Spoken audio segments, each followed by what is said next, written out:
merci d'avoir pris le rendez-vous de l'information sur EDN TV. Modernisation de la justice béninoise à l'ère du numérique. Un colloque prévu en début du mois d'octobre et vise à rassembler tous les acteurs judiciaires et partenaires de justice dans un esprit de coopération et d'engagement. Comment se présente Dantokpa après la dernière opération de déguerpissement? Clémence Tonouka a fait une incursion dans le marché et nous propose un reportage dans ce journal. Et puis depuis le 4 septembre, l'espace aérien du Niger est ouvert à tous les vols commerciaux nationaux et internationaux, à l'exception des avions français ou des avions affrétés par la France.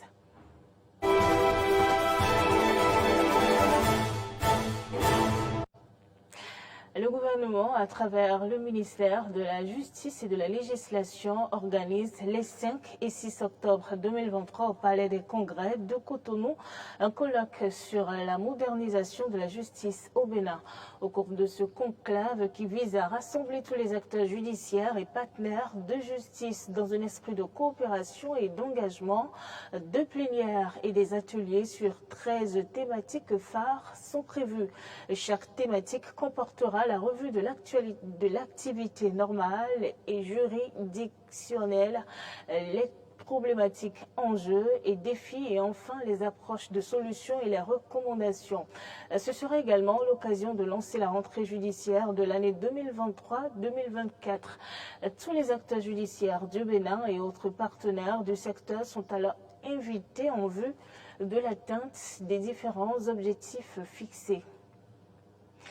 Hier, la Commission électorale nationale autonome, Sénat, a organisé un atelier visant à valider le rapport d'inventaire et de sécurisation du matériel électoral en prélude aux élections générales de 2026. Les travaux se sont déroulés au ministère des Affaires étrangères. Voici le compte rendu que nous propose Arthur Ado. Au nombre des activités nécessaires à la réussite des élections, il y a l'inventaire avant et après chaque élection. D'où le bien fondé de cet atelier qui vise à présenter le rapport de l'inventaire et de sécurisation du matériel électoral devant servir aux élections générales à venir. Les statistiques de ce matériel électoral varient en fonction des conditions d'entreposage. Or, ces dernières ne sont pas toujours optimales par endroit et le matériel est exposé aux intempéries.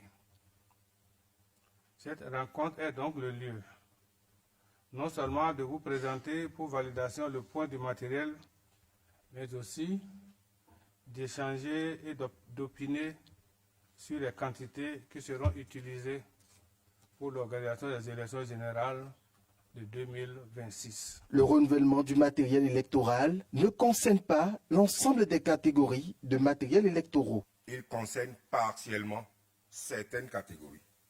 L'avantage est donc que certains types de matériel peuvent être réutilisés pour plusieurs scrutins. Au nombre de ceux-ci se trouve le matériel lourd, notamment les urnes, les isoloirs. Entre 2 élections, et à défaut de magasins d'entreposage propres à la Sénat, le stockage et la conservation des matériels électoraux se fait dans l'enceinte des mairies, des arrondissements, des maisons de jeunes et des loisirs, ainsi que dans certains commissariats de police. Au terme du dernier inventaire au lendemain des élections législatives de janvier 2023, plusieurs constats ont été faits. Les urnes disponibles en stock sont vieillissantes et ont perdu pour la majorité leur caractère transparent pour devenir translucides. Les isoloirs réalisés en bois ne résistent pas plus de 2 ans aux conditions climatiques. Ils ne sont pas écologiques et leur stock a besoin d'être renouvelé. Les cantines, non seulement elles sont devenues obsolètes, mais elles seront très encombrantes en cas d'élection couplée. Il est donc nécessaire que dans la perspective du prochain cycle électoral, qui consacrera la première année électorale en 2026, et où la Sénat aura organisé des élections couplées législatives communales, puis l'élection du président de la République, que des réflexions sérieuses soient menées pour une amélioration de la gestion de la logistique. Le dit atelier permettra d'avoir une carte électorale avec précision et de faire des propositions concrètes pour le renouvellement du matériel électoral à l'horizon 2025. Le séminaire régional sur l'intégration des opérations non monétaires dans les statistiques des finances publiques a démarré dimanche. Et c'est Herman Ouro Takou, directeur de cabinet du ministère d'État en charge de l'économie et des finances, qui a procédé à l'ouverture officielle du dit séminaire organisé par Afritac de l'Ouest et le département des statistiques du Fonds monétaire international. Ce séminaire régional vise à rappeler les normes et principes du manuel de statistique des finances publiques ainsi que la classification fonctionnelle des dépenses. Suivez ici un extrait du discours d'ouverture du directeur de cabinet représentant le ministre d'État en charge de l'économie et des finances.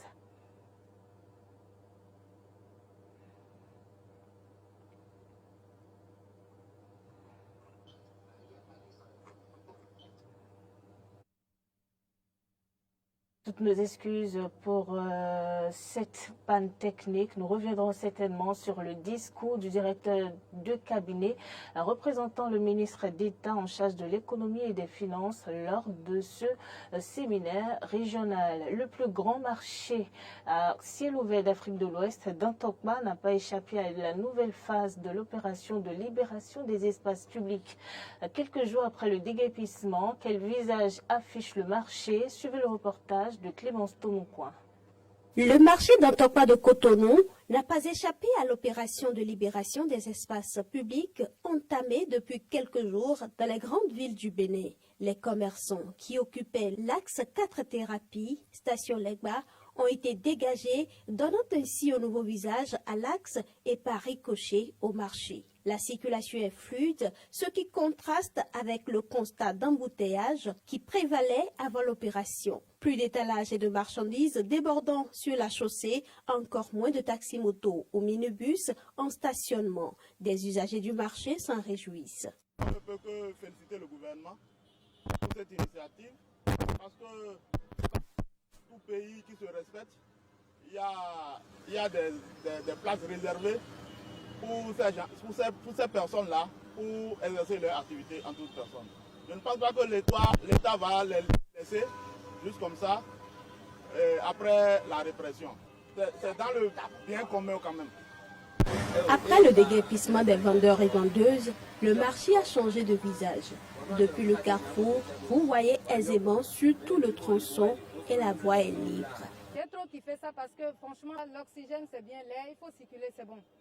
Et ça empêche aussi le monde qui tire partout de gauche à droite ici, surtout à Tokpa. Les autres ont opté pour ça hier et aujourd'hui les enfants en bénéficient. Je pense que c'est difficile mais demain on va en bénéficier. Jean-Claude Zomagba, conducteur de minibus, plaide non seulement pour le relogement de ses commerçants, mais aussi pour la construction d'un parking pour les minibus.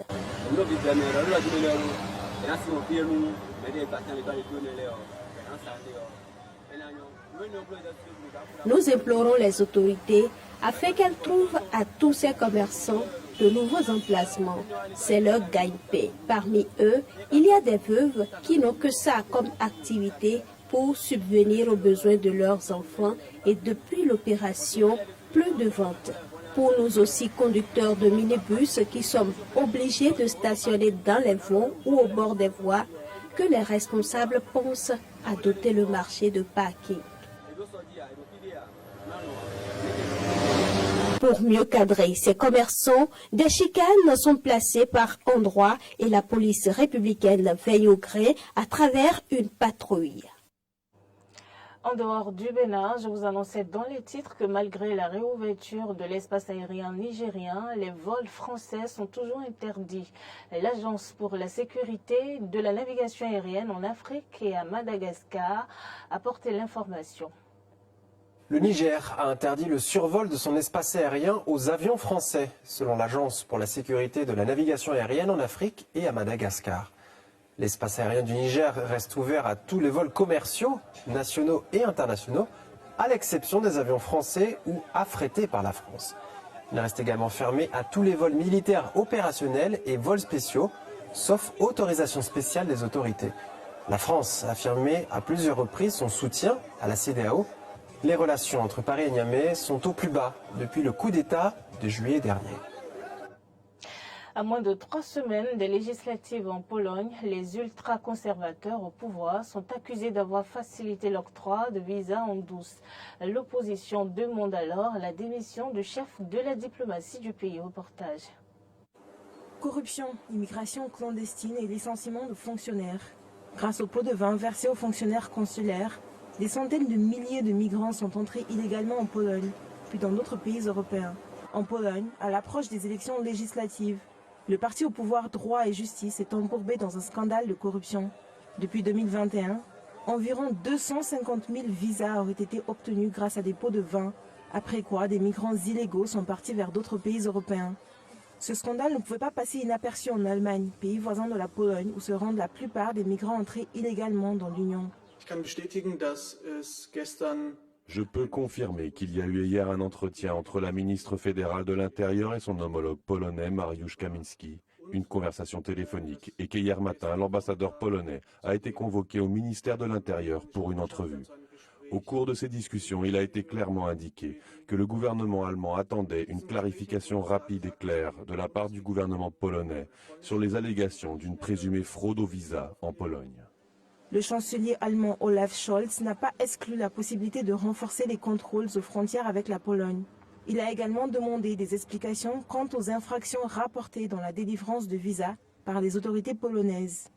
Le scandale autour des visas qui a lieu en Pologne doit être clarifié. Je ne veux pas qu'on laisse les gens venant de Pologne passer la frontière sans rien faire. Selon la situation, nous pouvons prendre des mesures supplémentaires à nos frontières, par exemple à celle-là. La Pologne, à son tour, semble essayer de se décharger de toute responsabilité en détournant l'attention vers la Russie. Ainsi, le vice-ministre polonais des Affaires étrangères affirme que la Russie perçoit de manière avantageuse l'afflux de migrants africains dans l'Union européenne et que de surcroît, elle encouragerait ces migrations. Il y a quelqu'un qui aide ces personnes à traverser des centaines, voire des milliers de kilomètres depuis le Nigeria et d'autres pays de l'Afrique centrale vers la Méditerranée. Quelqu'un qui les aide à se déplacer, quelqu'un dont c'est dans l'intérêt de le faire. Et l'intéressé dans cette affaire, c'est sans aucun doute la Russie. D'une manière ou d'une autre, la Pologne doit maintenant faire face à un long débriefing. 7 fonctionnaires ont été inculpés et 3 détenus. Le chef adjoint du personnel diplomatique, Piotr Worzik, a également été démis de ses fonctions. Mais l'opposition réclame également la démission du ministre des Affaires étrangères. La construction au Japon d'une nouvelle base militaire américaine crée de remous. La volonté des habitants d'Okinawa est visiblement ferme contre cette présence militaire américaine sur son sol. La communauté internationale doit faire attention à la construction d'une nouvelle base militaire américaine à Okinawa. Tel est le message du gouverneur de la préfecture japonaise d'Okinawa, Denis Tamaki, dans une déclaration aux médias. Plus tôt dans la journée de lundi, Denis Tamaki s'est exprimé devant le Conseil des droits de l'homme des Nations Unies, appelant la communauté internationale à s'opposer à la présence militaire de Washington. Il a déclaré que la plupart des résidents s'opposaient à cette décision controversée. Le gouvernement japonais impose la construction d'une nouvelle base américaine à Okinawa en effectuant des travaux de remise en état de terre sur nos précieuses zones maritimes. Les travaux de remise en état se poursuivent malgré le fait que les électeurs d'Okinawa s'y sont nettement opposés lors d'un référendum démocratiquement organisé. Nous craignons que le renforcement des capacités militaires n'exacerbe les tensions dans les régions autour du Japon. Cela va à l'encontre de l'aspiration du peuple d'Okinawa à la paix. L'île d'Okinawa est passée sous le contrôle des États-Unis après la Seconde Guerre mondiale. Bien qu'elle a été restituée au Japon en 1972, elle reste le principal point d'appui militaire des États-Unis en Asie de l'Est. En vertu d'un accord bilatéral, le gouvernement japonais cherche maintenant à déplacer la base américaine d'une zone densément peuplée vers une nouvelle installation. Cette décision a suscité une vive opposition de la part de la population locale. Le gouverneur d'Okinawa a organisé un référendum à l'échelle de la préfecture pour bloquer le projet. 70% des votants se sont prononcés contre. Les habitants de l'île sentent bien que leur voix n'est pas entendue. Peu importe combien nous, les habitants d'Okinawa, nous essayons de faire entendre notre voix, le gouvernement japonais pousse de force la construction d'une nouvelle base. C'est maintenant que ça se passe. Dans ce contexte où la démocratie est détruite et où l'État oblige Okinawa à obéir, nous, les habitants de la préfecture d'Okinawa, ne céderons jamais. Nous ne voulons plus de la voie de l'affrontement. Les habitants de la préfecture de Kinawa ont clairement exprimé leur opposition à la construction de la base de Henoko, à la fois lors des scrutins de la préfecture et lors de l'élection du gouverneur de la préfecture. Mais la Cour suprême a ignoré la volonté de la population et a exhorté la préfecture de Kinawa à poursuivre la construction de la nouvelle base. Je n'arrive pas à comprendre ça et je suis triste de l'apprendre. Nous avons soulevé des questions techniques, mais la Cour suprême a juste tout ignoré. Il y a une loi pour le réexamen des recours administratifs pour nous aider. Mais le bureau de la défense de Kinawa, qui est une agence administrative, a abusé de cette loi. Du coup, le gouvernement de Kinawa a perdu son procès contre le ministère du Territoire, des Infrastructures, des Transports et du Tourisme. Nous avons écouté Preti Miyagishi, un membre du conseil municipal de la ville japonaise de Ginowan, qui demande au gouvernement de faire passer la voix de la population avant les intérêts des entreprises. Nous avons organisé un référendum pour les citoyens d'Okinawa. Plus de 70% ont voté contre la construction de la nouvelle base militaire de Henoko. Nous avons beaucoup de bases ici, nous n'en voulons pas davantage. Pendant la guerre du Vietnam et la guerre en Irak, de nombreux avions à réaction sont partis pour tuer des innocents en Irak, en Afghanistan, au Vietnam, depuis les bases aériennes de Kadena et de Tema. Nous voudrions que le gouvernement japonais entende notre voix et comprenne nos sentiments, mais le parti au pouvoir n'écoute pas la voix du peuple. Ils écoutent les grandes entreprises, les voix des riches. Nous voulons donc changer l'administration actuelle. Malgré les bombardements atomiques de 1945, le gouvernement japonais reste l'un des alliés les plus fidèles des États-Unis dans la région, une position que les Japonais en quête de neutralité à l'international sont nombreux à désapprouver.